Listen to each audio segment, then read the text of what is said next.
Hey, look, Zale, I hope everybody is having a blessed day. Now, today I'm going to be explaining 4 bicep workouts that you should try and incorporate into your workout regimen.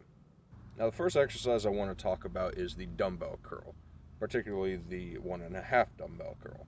Now, if you'll pay attention to the video, you'll notice that I'm doing 2 things differently. The first one is that I have dropped my wrists. The second is the positioning on where I put my hand on the dumbbell. Now, you should have about 3 questions. One, what is the 1.5 dumbbell curl and how is it different? The 1.5 dumbbell curl is like a standard curl, but instead of going all the way up and all the way down for 1 rep, you come all the way up, stop about halfway, come back up again, and then go all the way back down. And that's 1 rep. Now, what does that do?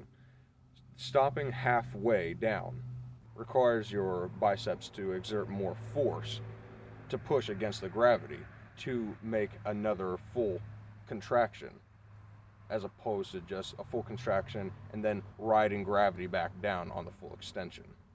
Now, the second question you might have is, why drop your wrists? What does that do? Dropping your wrists in nearly all curl exercises engages your brachialis muscle.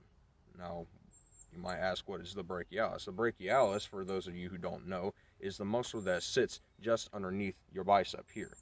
It's a flexor muscle. That's all it does. It flexes. And it is attached to the humerus bone here in your arm, to the ulna bone here in your forearm. The brachialis muscle is a muscle that a lot of people don't even think about when doing arm exercises. When you activate the brachialis muscle, it helps your biceps to become wider, thus filling out your shirt sleeves even more. Now, your third question should be, what does the hand positioning have to do with it?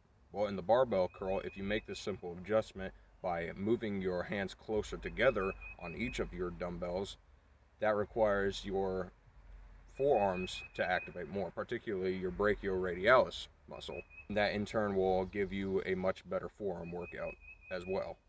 The next exercise I want to talk about is the 1.5 kneeling easy bar curl. Now, as you can probably tell at this point, I'm a big fan of the 1.5 curls.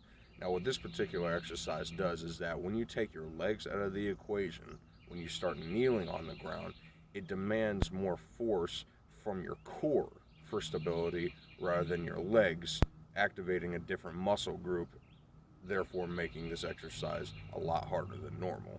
Now, this next exercise is a little bit more in depth, and that is the incline dumbbell curl. Now, the goal of this curl is to get as much of a stretch in your shoulder and bicep as possible, and you can do that by consciously using lighter weight because your bicep is weaker in this position, but also pronating your arms on the full extension as well as contracting your forearms. This last exercise is one of my personal favorites because you are able to use a much heavier weight because you isolate your biceps during this exercise, and that is the spider curl. Now, I had some bad luck with this one in the past that I want to make known to everybody as quickly as possible, and that is you need to make sure that you do not flex your neck muscles while doing this exercise, because if you do, that can lead to some serious neck pain for the next few days if you do not do it properly.